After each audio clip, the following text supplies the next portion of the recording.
Hello friends.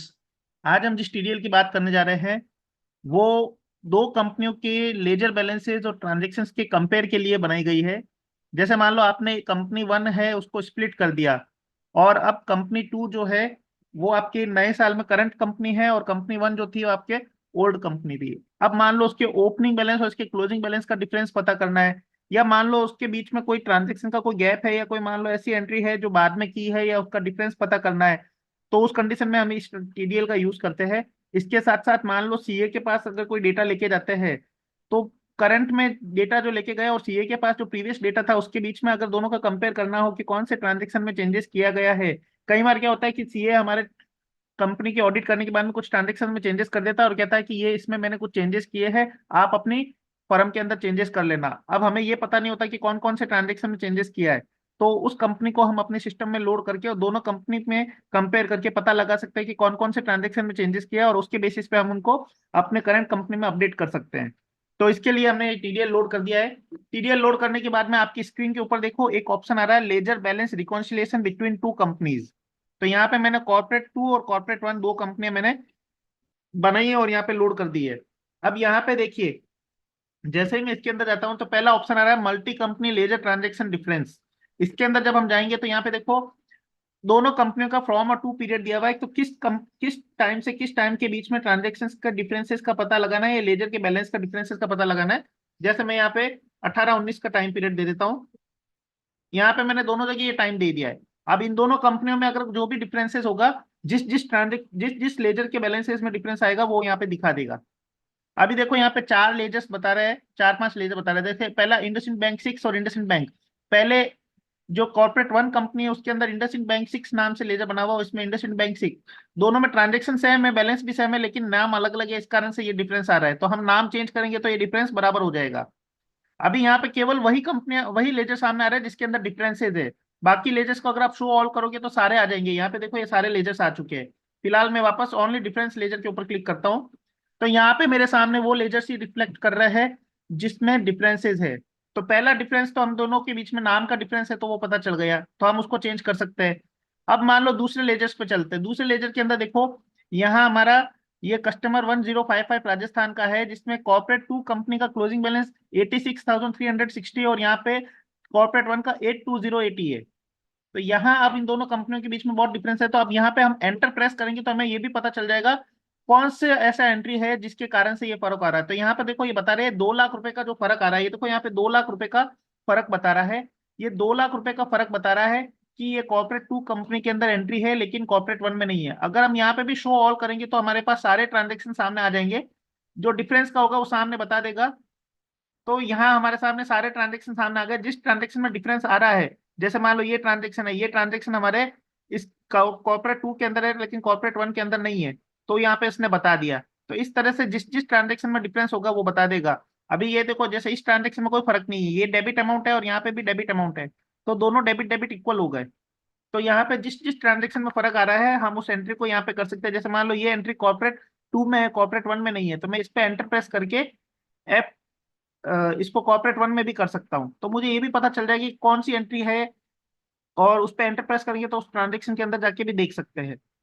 तो यहाँ हमने देखा कि सबसे पहले तो क्लोजिंग बैलेंस में जो डिफरेंस होगा वो बता देगा, और उसके बाद में ये बता देगा कि कौन कौन से ट्रांजेक्शन में डिफरेंस आया है। अभी ये देखो इस ट्रांजेक्शन के अंदर देखते हैं तो यहाँ पे 1 लाख रुपए का डिफरेंस आ रहा है। तो यहाँ पे ये एंट्री आ गई है। अब इसके अंदर भी अगर डिटेल व्यू करेंगे तो पता चल जाएगा कि क्या डिफरेंसेस आ रहा है। यहाँ पे देखो 5 लाख और 4 लाख रुपए का बता रहा है, और 1 लाख रुपए का डिफरेंस आ रहा है। तो देखो यहाँ पे 5 लाख रुपए तो डेमो टू कंपनी के अंदर क्रेडिट अमाउंट 5 लाख रुपए और डेमो वन कंपनी के अंदर क्रेडिट अमाउंट 4 लाख रुपए। तो 1 लाख रुपए का डिफरेंस है। इसी तरह से यहाँ पे देखिए, डेमो टू कंपनी में 2 लाख रुपए की एंट्री है और डेमो वन कंपनी में 1,05,432 रुपए की एंट्री है। तो ट्रांजेक्शन तो सेम है लेकिन यहाँ पे ट्रांजेक्शन का अमाउंट डिफरेंस है। तो इस तरह से हमें पता चल गया कि किसके बीच में कितना डिफरेंस है, और वो सामने यहाँ पे जो डिफरेंस का अमाउंट है वो यहाँ पे बता रहा है। इसी तरह से अब ये एचडीएफसी का अकाउंट है। इस एचडीएफसी के अकाउंट पे जब हम प्रेस करते हैं तो इसमें कौन से ट्रांजेक्शन में डिफरेंस आ रहा है वो यहाँ पे बता देगा।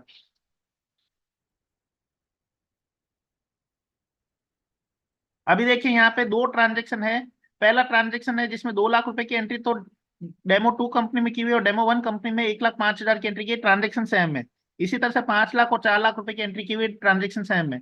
तो इस तरह से हमारे बीच में, हमारे यहाँ ट्रांजेक्शन का जो गैप है उसको, अब जैसे मान लो मैं इस एंट्री को सही कर देता हूँ, ये 4 लाख रुपए मैं सही कर देता हूँ, अभी ये 4 लाख रुपए मैंने इसमें सही कर दिए, तो यहाँ से ये ट्रांजेक्शन गायब हो जाएगा और मैच हो जाएगा।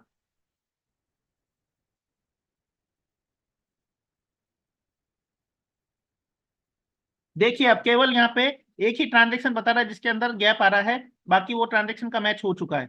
तो इस तरह से आप यहाँ पे दो कंपनियों के बीच में जो भी लेजर का डिफरेंसेस है उसको आप चेक करके और सही कर सकते हैं। इसके बाद में एक ऑप्शन आता है export ledger balance details in Excel. अभी देखिए यहाँ पे क्या होता है, ये जो कंपनी वन है, मान लो मैं कंपनी टू का जो है एक्सेल का जो पूरा डेटा जो है, ये सारे लेजर का बैलेंस मैं एक्सेल में एक्सपोर्ट कर देता हूँ कंपनी टू का।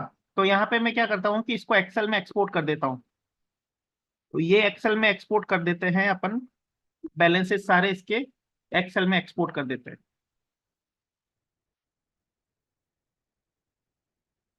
अब कंपनी टू का मैंने एक्सेल में एक्सपोर्ट किया है, और कंपनी वन का मैं टैली में डेटा रखूंगा, और उनके बीच में जो भी गैप होगा मैं वहां से निकाल के और इनको रिकॉन्सिल कर सकता हूं, तो वो भी मैं दिखा देता हूं आपको।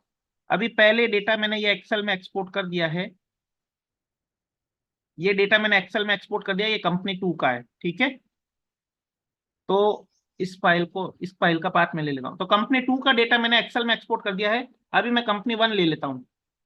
अभी कंपनी वन मेरी करंट में ओपन है।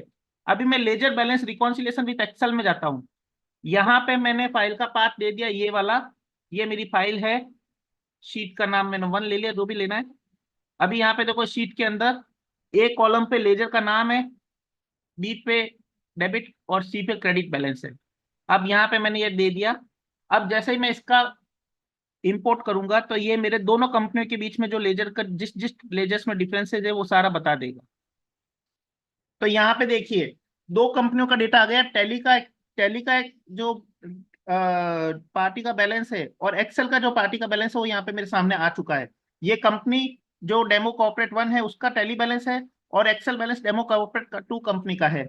अब यहाँ पे जिस भी कंपनी में जहां भी देखो, यहाँ पे ये कस्टमर 1055 के अंदर डिफरेंस आ रहा है, इसने यहाँ पे डिफरेंस बता दिया। इसी तरह से और भी कोई डिफरेंसेस होगा तो ये यहाँ पे आपको बता देगा। देखो यहाँ पे ये HDFC बैंक में डिफरेंस है वो बता दिया, इंडसइंड बैंक में डिफरेंस है तो ये बता दिया। अब यहाँ पे देखो नॉट इन टैली और नॉट इन एक्सेल आ रहा है। नॉट इन टैली और नॉट इन एक्सेल का मतलब है कि यहाँ पे नाम का डिफरेंस होने के कारण दोनों अलग अलग आ रहे हैं। तो इस तरह से आपने देखा कि यहाँ पे मैं एक्सेल से भी डेटा इंपोर्ट करके और दो कंपनियों का डेटा कंपेयर करके लेजर बैलेंस का डिफरेंसेस पता कर सकता हूँ, और दोनों कंपनियों को सेपरेट लोड करके भी मैं यहाँ पे इनका बैलेंसेस का डिफरेंसेस पता कर सकता हूँ, और ट्रांजेक्शन में भी पता कर सकता हूँ कौन से ट्रांजेक्शन में डिफरेंस आया है। I hope you will like this video. Thank you for watching.